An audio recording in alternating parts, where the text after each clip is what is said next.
called the mask. So, masking, personality theory, is a process in which an individual changes or masks his or her natural personality to conform to social pressures, abuse, and or harassment. Some examples of masking are a single overly dominant temperament or humor, two incongruent temperaments, or displaying three of the four main temperaments within the same individual. Masking can be strongly influenced by environmental factors such as authoritarian parents, rejection, and emotional, physical, and sexual abuse. An individual may not even know he or she is wearing a mask because it is a behavior that can take many forms. How does that sound? I took off my mask on October 18, 2002. That's the day I was released from prison after doing 12 years. Dig it. Dig it. I took off my mask in October 18 of 2002 after doing 12 years in prison. Everybody has that. I went in at the age of 19. I was still wet behind the ears. I didn't know nothing about nothing. And I had to maintain that mask on while I was in there because I had to survive. You know how it is?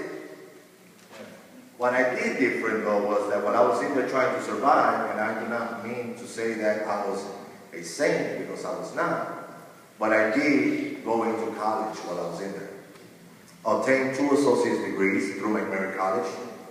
I somehow thought taking step parenting classes was going to be beneficial because by the time I get out, I was going to be 32. Therefore, there was a high probability that I may engage in a relationship in which the female was already going to have a child and I was going to have to raise it. And I did not want to be the stepfather that I had, the one that introduced me to cocaine at the age of 16.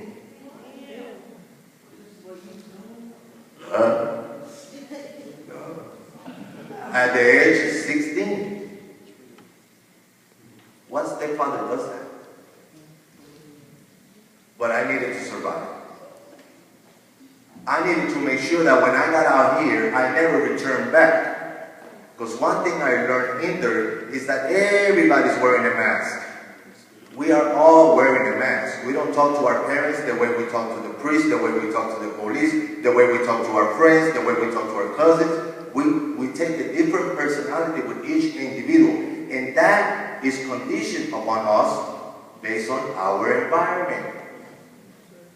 We are pressured to behave and act in a certain way based on what mom and dad thinks, or uncle, or the community leader, or your neighbor, or even the drug dealer, right? So we got all these masks, and it gets to a point where we don't even know who we are. We walk around with this tough, I will beat you down attitude, and all along, inside, you have such a soft heart. You are such a kind person. You have such an intelligent mind.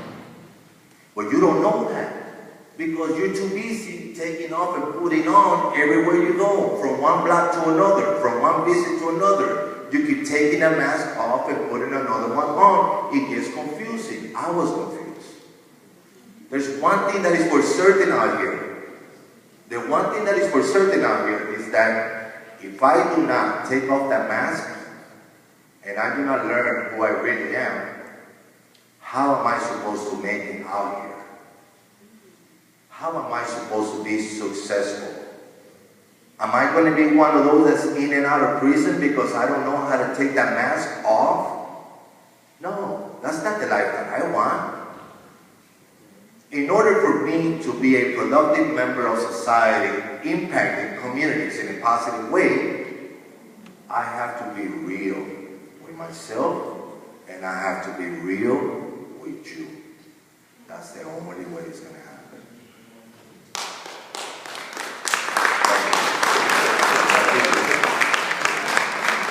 So, immediately Immediately I thought to myself, in order for me to go back outside and integrate myself into society, I need to show four things. I need to continue my education. I need to engage in a career. I need to establish a family. And I need to buy a house. Those four things, as a man, makes me a productive, responsible member of society. But in order for me to buy a house, I need to make money. In order for me to make money, I need to continue my education. To raise my child, I need to continue my education to make more money. Everything is interrelated. See, it's no longer about what anybody else wants you to do. What anybody else wants you to be. No.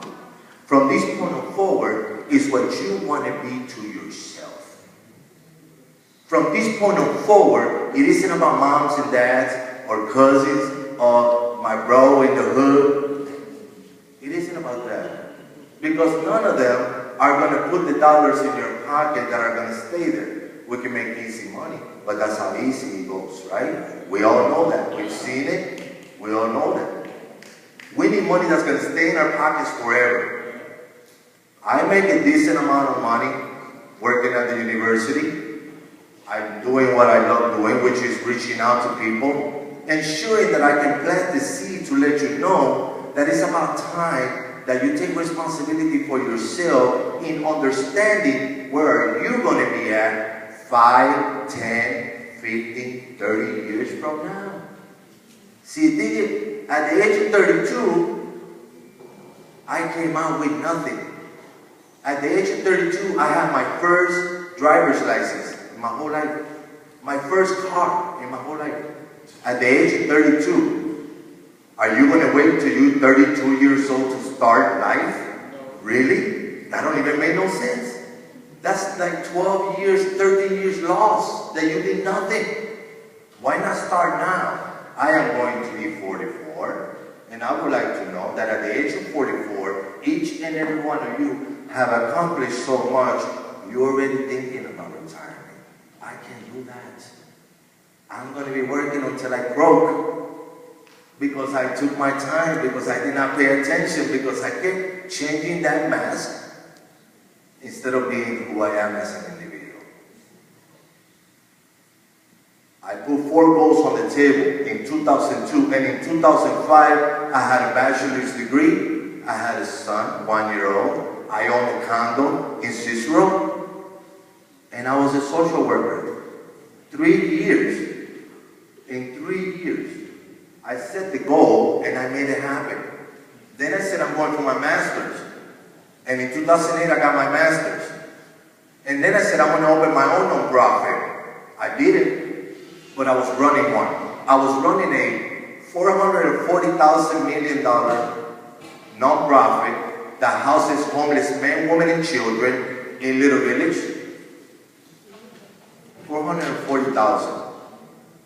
And in a matter of 4 years, I increased the budget to $1.1 million through fundraising. I was in charge of a $1.1 million operation taking care of 90 lives. They stay with me. I feed them. I counsel them. Well, of course, I have staff to do that for me because I'm the director. But I could not have been the director if I did not get the education. I would not have been given that break. Do you see the possibilities that are out there? Who will say that an ex-felon will come out here and run a non-profit with a $1.1 million agency fund? Nobody, right? Anything is possible. Anything is possible. Now I'm on my second level of my life. I'm working in Roosevelt University as the assistant provost. I'm about to embark on my doctorate degree this fall.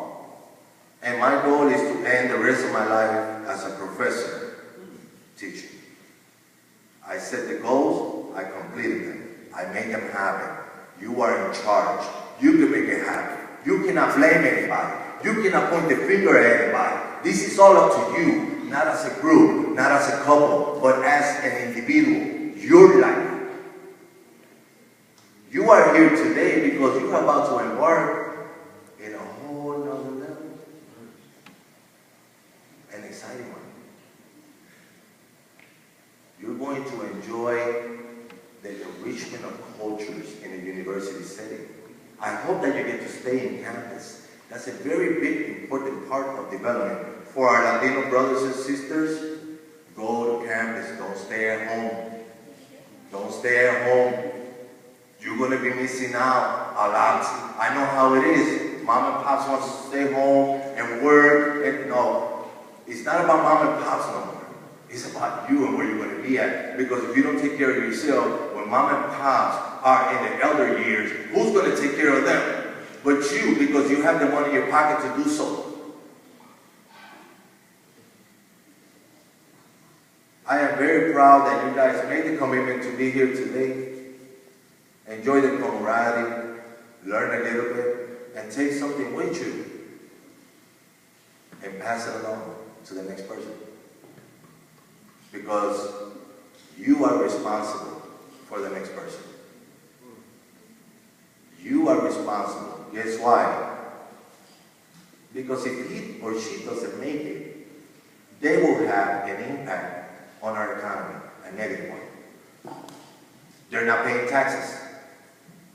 If they're not paying taxes, the government is going to increase taxes on us that are working. How do we distribute this? If we make sure that we pick one person off the floor and lead them to employment, they're going to be helping you not have to take so much money out to distribute it amongst the people that need it. Become aware, become knowledgeable. The social justice environment is within us. We make the change, we make the impact. We cannot make it without an education.